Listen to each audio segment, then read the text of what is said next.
श्री गणेश अंक में श्री गणेश लीला में लीला संवरण। महावीर सिंधु के निधन का संवाद जब नगर में पहुंचा तो सिंधु के माता पिता उग्रा और चक्रपाणी तथा सहधर्मिणी दुर्गा हाहाकार करने लगी। उनके करुण क्रंदन से संपूर्ण राजभवन शोकाकुल हो उठा। विलाप करती हुई दुर्गा अपने पति के शव के साथ बिल्व और चंदन की चिता पर जा बैठी। चक्रपाणी ने देव मयूरेश के समीप पहुंच करके उनके चरणों में प्रणाम किया और फिर उनकी स्तुति करने लगे। प्रभु, आप निर्गुण चराचर गति गुण अध्यक्ष शुद्ध और विषपति हैं। आपकी माया से मोहित प्राणी आपको नहीं जानते। आपके दुर्लभ दर्शन से आज मेरा और मेरे समस्त नागरिकों का जीवन सफल हो गया। हम सभी धन्य होगी। करुणासागर मयूरेश ने अत्यंत संतुष्ट होकर के चक्रपाणी से कहा, नरेश, तुम्हारा वीर पुत्र मेरे हाथों मुक्त हुआ। अब तो कोई वर मांगो। राजा ने हाथ जोड़ करके निवेदन किया, देवेश्वर, यदि आप मुझ पर संतुष्ट हैं तो कृपा पूर्वक अपने त्रैलोक्य पावन चरण कमलों से मेरे राजभवन और नगर को पवित्र करें। करुणामूर्ति मयूरराज ने स्वीकृति दे दी। ध्वजा और पताका आदि से सजे गंडकी नगर में गणों सहित मयूरराज ने प्रवेश किया। राजा तथा समस्त प्रजा ने उनका उन्मुक्त हृदय से अभिनंदन किया। मयूरेश चक्रपाणी की सभा में अति उत्तम सिंहासन पर विराजमान हुए। उनके चारों ओर गणों का समुदाय था। चक्रपाणी नरेश के द्वारा मुक्त किए गए नवीन वस्त्र आभरण धारण किए विष्णु आदि समस्त देवता भी श्रेष्ठ आसन पर विराजमान थे। समस्त देवताओं और नागरिकों ने उक्त विशाल रत्न मंडप में देव मयूरेश की पूजा और स्तुति की। फिर नरेश ने संपूर्ण देवताओं की विधिवत पूजा की और हाथ जोड़ करके कहा, आज मेरा जीवन और जन्म धन्य है, जिससे मुझे समस्त देवताओं का एक साथ दर्शन और पूजन का परम पुनीत अवसर प्राप्त हुआ है। मेरे शत शत जन्मों के पुण्य उदित होने से मुझे परम प्रभु मयूरेश के प्रत्यक्ष दर्शन हो रहे हैं। परम प्रभु की अद्भुत लीला से मोहित होकर के मोह आच्छन्न इंद्र ने रुष्ट होकर के कहा, राजन, आज इतने श्रेष्ठ देवताओं की उपस्थिति में एक बालक की प्रथम पूजा करके तुमने बुद्धिहीनता का परिचय दिया है। श्रेष्ठा पदम योनि पालक विष्णु, सृष्टि स्थिति संहार कारिणी त्रैलोक्य जननी अम्बा और सूर्य आदि महान देवों की उपेक्षा करके तुमने एक बच्चे को सम्मान प्रदान किया, ये कदापि उचित नहीं था। चक्रपाणी ने देवेंद्र का समाधान करने का प्रयत्न किया। महामान्य सुरेंद्र, रुद्र, सूर्य, कुबेर, इंद्र, वायु, अग्नि आदि समस्त देवताओं को मेरे वीर पुत्र ने पराजित कर दिया था। सभी देवता उसके भय से छिपके बंदी हुए, किंतु परम पराक्रमी सर्व आत्मा मयूरेश ने मेरे पुत्र सहित समस्त योद्धाओं को मुक्ति प्रदान कर देवताओं को भी स्वतंत्रता प्रदान की। मेरी दृष्टि में इस धरती का उद्धार करने वाले सर्वसमर्थ सर्व प्रभु शिव नंदन मयूरेश ही अग्र पूजा के अधिकारी हैं। उसी समय मयूरेश ने भयंकर गर्जना की। उक्त गर्जन से ऐसा प्रतीत हुआ मानो ब्रह्मांड फट जाएगा। कितने ही लोग मूर्छित हो गए। पृथ्वी कांपने लगी। सहसा कोटि कोटि सूर्य तुल्य प्रकाश से जगत आच्छादित हो गया। तदनंतर देवताओं ने मयूरेश के रूप में अनेक वस्त्र अलंकार विभूषित 10 बाहु अत्यंत सुंदर गजानन का दर्शन किया। देवगण अत्यंत विस्मित हुए। उन्हें तुरंत दास्य बाहु गजानन के स्थान पर मध्य में पद्मानस्य वक्रतुंड, अग्निकोण में शिव, नैऋति में सूर्य, वायव्य में पार्वती और ईशान कोण में बैठे नारायण के दर्शन हुए। समस्त देवता भ्रमित हो गए। उस समय देवताओं ने ब्रह्म निवार का आकाशवाणी सुनी। सबकी आराधना के योग्य अनादि निधन जगत व्यापी गजानन ही पांचों रूपों में प्रकट होते हैं। वे समस्त विघ्नों का नाश करने वाले प्रभुदेव मनुष्य, यक्ष, नाग और राक्षस सबके पूज्य हैं। इन एक म्यूरेश की पूजा से ही पंच देवों की पूजा संपन्न हो जाती है। अतः वेद बुद्धि नहीं करनी चाहिए। इंद्रादि देवताओं ने शुंड दंड से शोभित म्यूरेश को आदि पुरुष और ओंकार के रूप में देखा। तब उनके ब्रह्म का निवारण हो गया और उन्होंने आदरपूर्वक म्यूरेश की जय बोलते हुए उनकी पूजा की। फिर तो चक्रपाणी ने अत्यंत प्रसन्न होकर के म्यूर वाहन म्यूरेश को अत्यंत श्रद्धापूर्वक पंचामृत, शुद्ध जल, दिव्य वस्त्र, आभूषण, पुष्प, धूप, दीप, विविध प्रकार के उत्तम नैवेद्य, फल, तांबूल, पुष्कल दक्षिणा, नीराजन, मंत्र, पुष्प, नमस्कार और स्तुति के द्वारा विधि पूर्वक पूजा की। वही आनंदित देव ऋषि ने ब्रह्मा से कहा,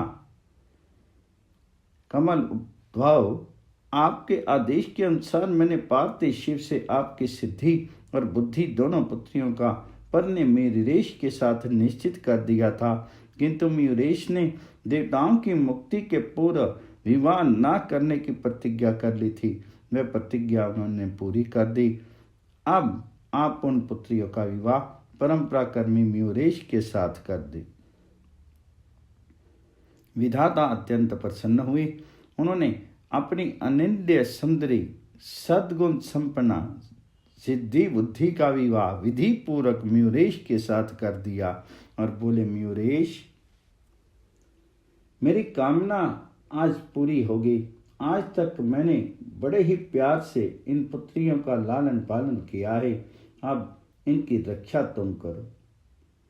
इंद्रादि देवताओं के हाथ जोड़ करके म्यूरेश से निवेदन किया, प्रभु, आपने हमें पराधीनता से मुक्त कर दिया और कृपा पूर्वक आपने सिंधु को भी मोक्ष प्रदान किया।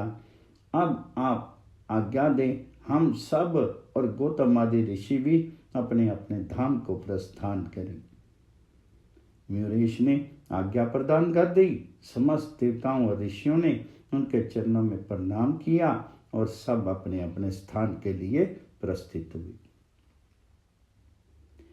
म्यूरेश मोर पर आरूढ़ हुए। उन्हें पार्थिव शिव और गणों सहित अपने नगर जाने की इच्छा व्यक्त की। चक्रपाणी नरेश और समस्त नागरिक उन्हें पहुंचाने नगर से बाहर 1 योजन दूर आए।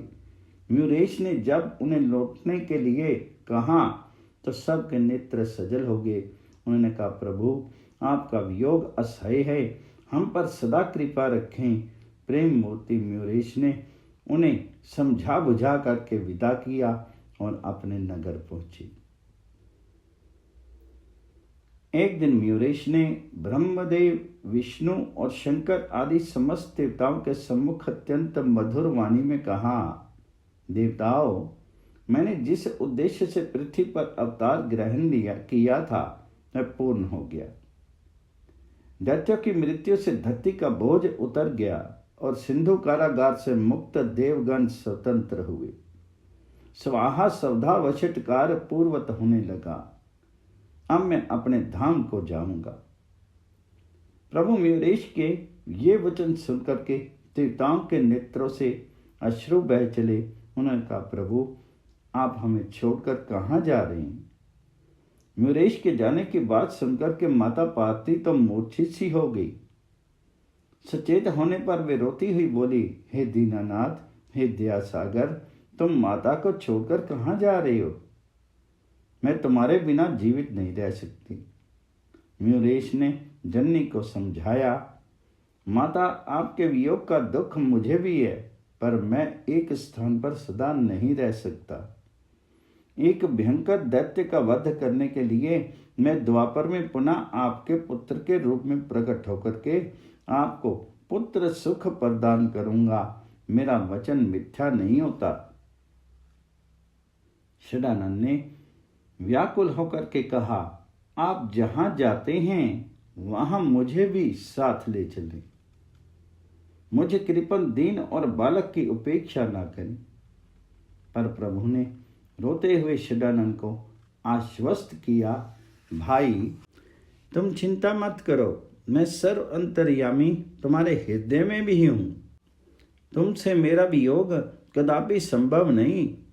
तदंतर उन्होंने अपना मयूर षडानंद को देते हुए कहा, मयूर ध्वज और मयूरेश प्रभु वहीं अंतर ध्यान हो गए। जय मयूरेश्वर। ओम गण गणपते नमः। श्री गणेश अंक में श्री गणेश लीला में सिंदूर का जन्म। द्वापर युग की बात है। एक दिन पार्थिव वल्लभ शिव ब्रह्म सदन पहुंचे। उस समय चतुर्मुख शयन कर रहे थे। कमलासन ने निद्रा से उठते ही जंभाई दी। उसी समय उनके मुख से एक महाघोर पुरुष प्रकट हुआ। जन्म लेते ही उसने त्रैलोक्य में भय उत्पन्न करने वाली घोर गर्जना की। उसके उस गर्जन से संपूर्ण वसुधा कांप गई। दिक्पाल चकित हो गए और शेषनाग शब्द होकर के विष उगलने लगे। पर्वत खंड खंड हो गए और मनुष्य जाति तो कल्पांत के भय से अत्यंत वाकुल होगी। उस महाघोर पुरुष की अंग कांति जपा पुष्प के समान लाल थी और उसके शीर से अत्यंत सुगंध निकल रही थी। वह पुष्प धनवा की तरह अत्यंत सुंदर था। उसके अनुपम रूप सौंदर्य को देख करके पद्म योनि भी चकित हो गई। उन्होंने उनसे पूछा, तुम कौन हो? तुम्हारा जन्म कहाँ हुआ है और तुम क्या अभीष्ट है? उक्त पुरुष ने उत्तर दिया, देवादिदेव, आप अनेक ब्रह्मांडों का निर्माण करते हैं, सर्वज्ञ हैं, फिर अनजान की तरह कैसे पूछ रहे हैं? जंभाई लेते समय मैं आपके मुख से प्रकट हुआ, आपका पुत्र हूँ।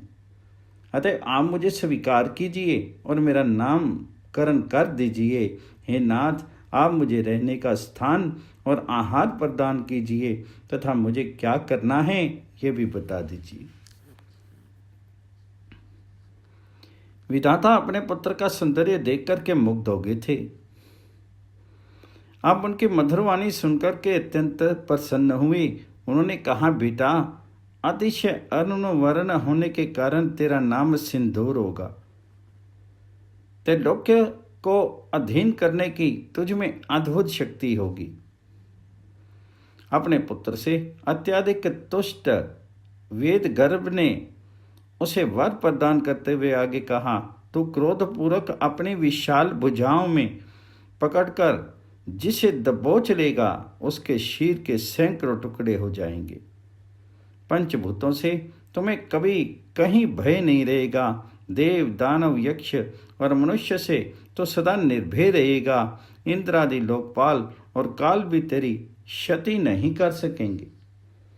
दिन में और रात्रि में भी तुझे कभी भय नहीं प्राप्त होगा। बेटा सिंदूर, सजीव और निर्जीव किसी वस्तु में तुझे भय नहीं। त्रिलोक्य में तेरी जहाँ इच्छा हो, तुझे जो स्थिति स्थान प्रिय लगे वहीं निवास कर। पिता में से इतने वर प्राप्त करके सिंदूर ने प्रसन्नतापूर्वक गर्जन किया। उसके अतिशय कर्ष स्वर से समुद्र शुद्ध हो गए। उसमें ऊंची ऊंची लहरें उठने लगी। सिंदूर ने अपने पिता के चरणों में प्रणाम करके कहा, अखिल ब्रह्मांड नायक, मैं आपके वचन अमृत से अत्यंत प्रसन्न हो गया। आप सत्य, रज और तम तीनों गुणों के योग से विश्व की रचना, पालन और संहार करते हैं। आपके शयन करने से संपूर्ण सृष्टि तम आच्छन्न हो जाती है, सभी जीव शांत हो जाते हैं।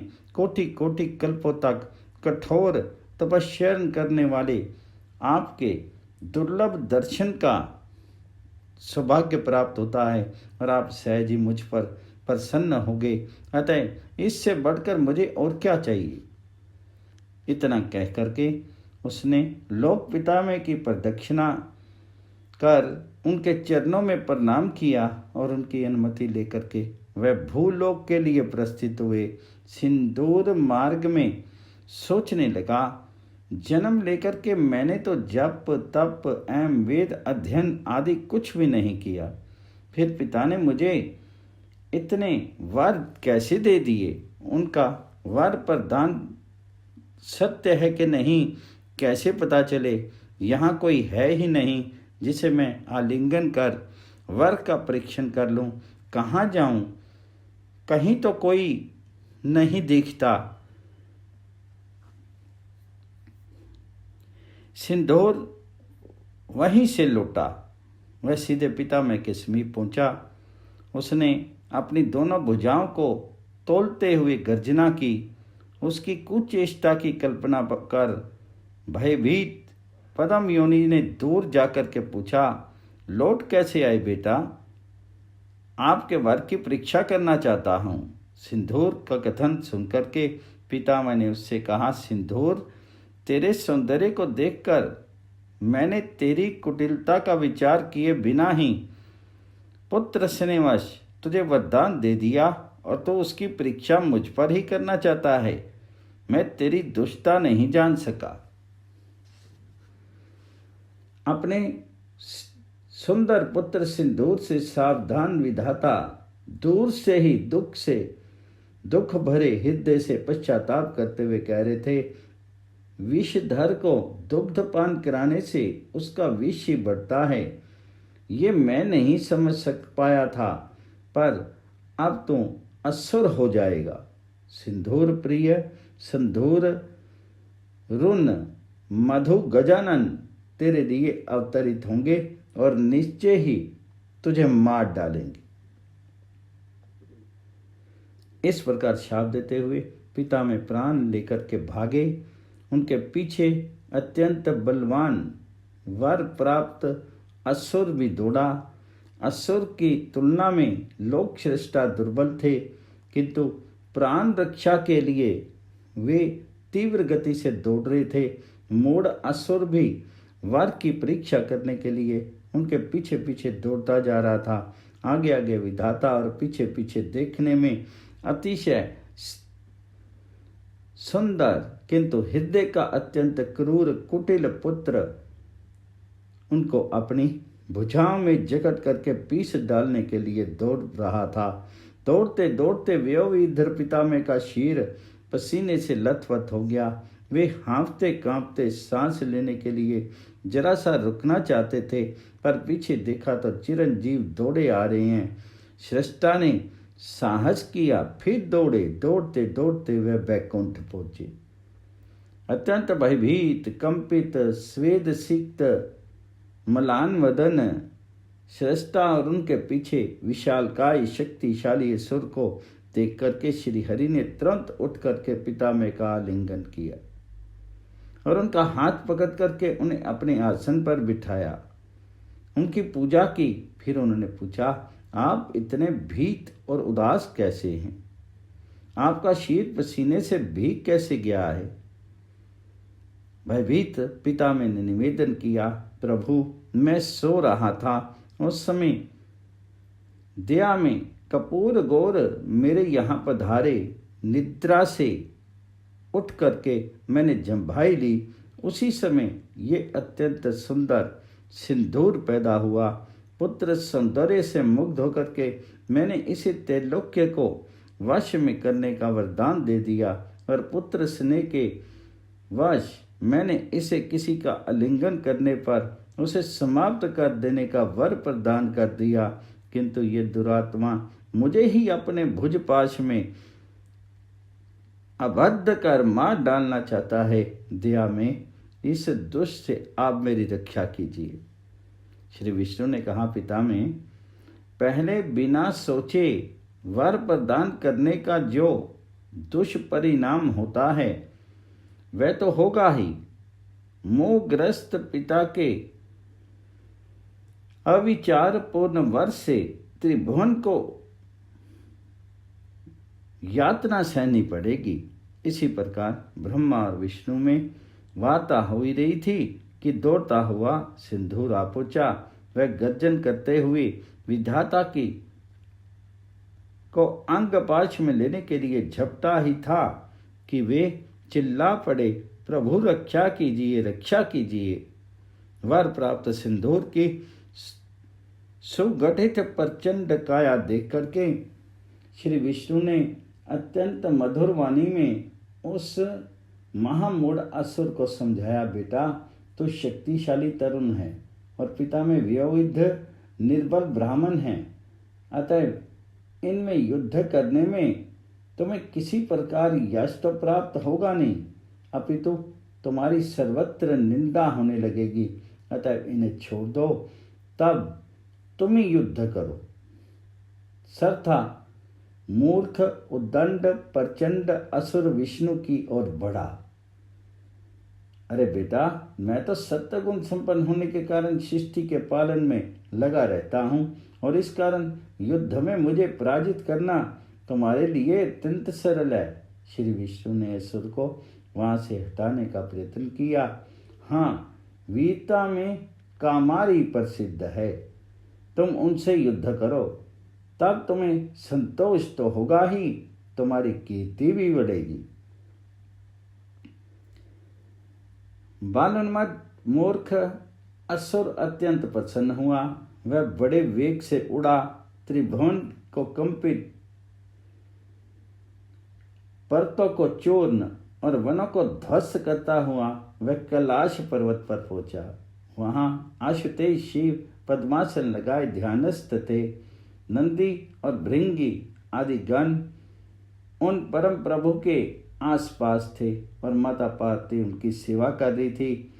भस्म आच्छादित व्याघ्र जिनधर तपस्वी कपूर गौर के ललाट पर अर्धचंद्र शोभित था। उनके विशाल स्कंद पर गज चर्म पड़ा हुआ था। ऐसे परम पावन एवं परम शांत त्रिलोक्य त्राता शिव को देख करके सिंदूर उनकी निंदा करने लगा। उसने कहा, इस अरण्यवासी तपस्वी से क्या युद्ध करूं? हाँ, इसकी परम सुंदरी सधर्मिणी को ही ले जाऊंगा। ये सोच करके सिंदूर सती की ओर मुड़ा ही था कि वह वटपत्र की भांति कांपती हुई मूर्छित हो गई। महापातकी असुर ने जगत जननी की वेणी पकड़ ली और उन्हें बलपूर्वक ले चला। नंदी और भृंगी आदि गण उस असुर का कुछ बिगाड़ नहीं सके। सर्था असहाय और निरुपाय माता पार्वती रोती हुई विलाप करती जा रही थी। व्याकुल नंदी और भृंगी आदि शिवगण हाहाकार करने लगे। अत्याधिक कोलाहल से त्रिपुरारी की समाधि भंग हुई। त्रिनेत्र ने गणों से चिंता का कारण पूछा तो अधीर गणों ने बताया, प्रभु आप प्रगाढ़ समाधि में स्थित थे। उस समय अत्यंत बलवान पर्वताकार एक दैत्य आया। उसके गर्जन से धरा कांपती थी, पर्वत चूर्ण होते जा रहे थे और वृक्ष टूट टूट कर गिर पड़ते थे। उसे देखते ही माता कांपने लगी और उसकी दृष्टि पड़ी तो वे भयवश मूर्छित हो गई। उक्त क्रूरतम असुर मूर्छित माता पार्वती को बलात् ले गया। राक्षस राज दशानन के क्रूर करों में पड़ी जनक नंदिनी की तरह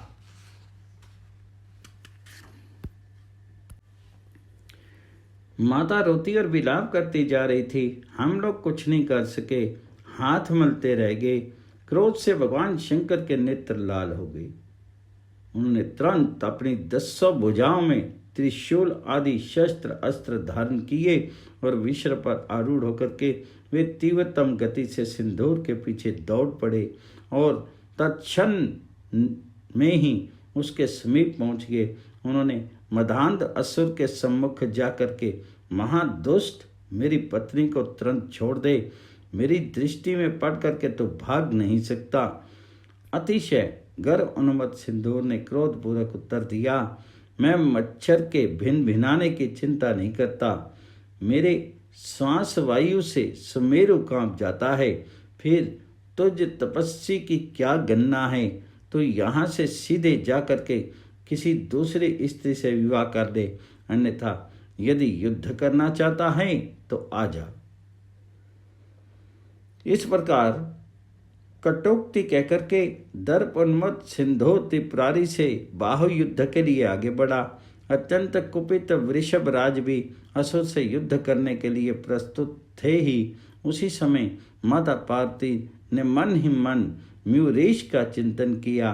तत्क्षण कोटि सूर्य समप्रभ देव देव म्यूरेश्वर ब्राह्मण के वेश में सिंदूर और शंकर के बीच प्रकट हो गए। वे अत्यंत सुंदर एवं वस्त्राभूषण भूषित थे। उन्होंने अपने तीक्ष्णतम तेजस्वी परशु से असुर के पीछे हटा करके अत्यंत मधुर वाणी में कहा, माता गिरजा को तुम मेरे पास छोड़ दो, फिर शिव के साथ युद्ध करो। युद्ध में जिसकी विजय होगी पार्वती उसी की होगी, अन्यथा नहीं। ब्राह्मण वेशधारी म्यूरेश के वचन सुनकर के सिंदूर संतुष्ट हुआ। उसने माता पार्वती को म्यूरेश के पास चले जाने दिया और फिर युद्ध आरंभ हुआ। वर प्राप्त असुर बालक था और देवेश पराक्रमी और युद्ध पटु थे। क्रोध से उन दोनों के नेत्र लाल थे। जब असुर भगवान शिव को अपने भुज पाश में लेना चाहता, तब म्यूरेश अदृश्य रूप से उनके विशाल वक्ष पर अपने तीव्रतम परशु से प्रहार कर देते। वह छटपटा उठता। इस प्रकार अनेक बार परशु के आघात से सिंदूर की शक्ति अत्यंत क्षीण हो गई। असुर के शिथिल होते ही मदांतक ने उस पर अपने कठोर त्रिशूल का प्रहार किया। आहत असुर गिर पड़ा। तब ब्राह्मण वेशधारी म्यूरेश ने उनसे कहा, त्रिलोक्य का विनाश करने वाले शिव को तुम युद्ध में पराजित नहीं कर सकते। इस कारण माता पार्वती को छोड़ करके यहाँ से चले जाओ, अन्यथा काल कंठ तुम्हें यहीं समाप्त कर देंगे। विवश होकर के सिंदूर ने माता पार्वती की आशा छोड़ दी और वह पृथ्वी के लिए प्रस्थित हुआ। शंकर विजयी हुए। तब माता पार्वती ने ब्राह्मण से कहा, मुनिवर, पातकी असुर के करों से मुझे मुक्ति दिलाने वाले आप कौन हैं? आप कृपा पूर्वक मुझे अपने वास्तविक स्वरूप का दर्शन कराइए। आप मुझे प्राणों से भी अधिक प्रिय हैं।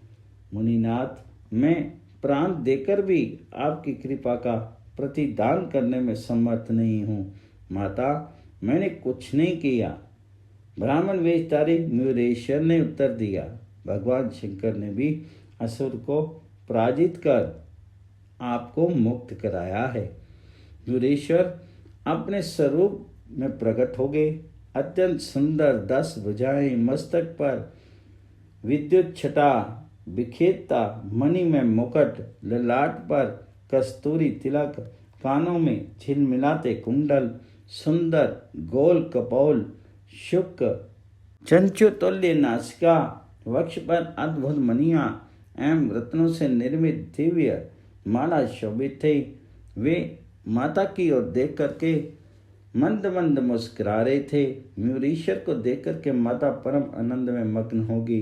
उन्होंने अपना मस्तक म्यूरेश के चरणों पर रखा ही था कि उन्होंने उन्हें तुरंत उठा करके कहा, माता, त्रेता में मैंने आपको पुनः दर्शन देने के लिए कहा था, अतएव अब पुनः मैं इस द्वापर में भी आपके पुत्र के रूप में प्रकट होऊंगा। उस समय गजानन मेरा नाम विख्यात होगा और मैं इस दुर्दांत सिंदूर असुर का वध कर धरती का बोझ उतार दूंगा। मुरेश्वर अदृश्य हो गए। स्नेहमयी माता पार्वती उनका वियोग नहीं सह सकी, तत्क्षण मूर्छित होगी। प्रिय, तुम अपने मन को शांत करो, तुम मयूरेश को अपने हृदय में देखो।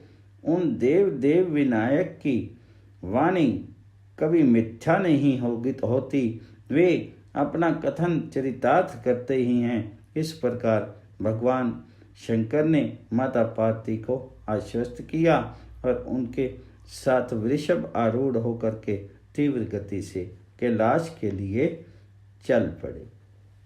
ओम गण गणपति नमः।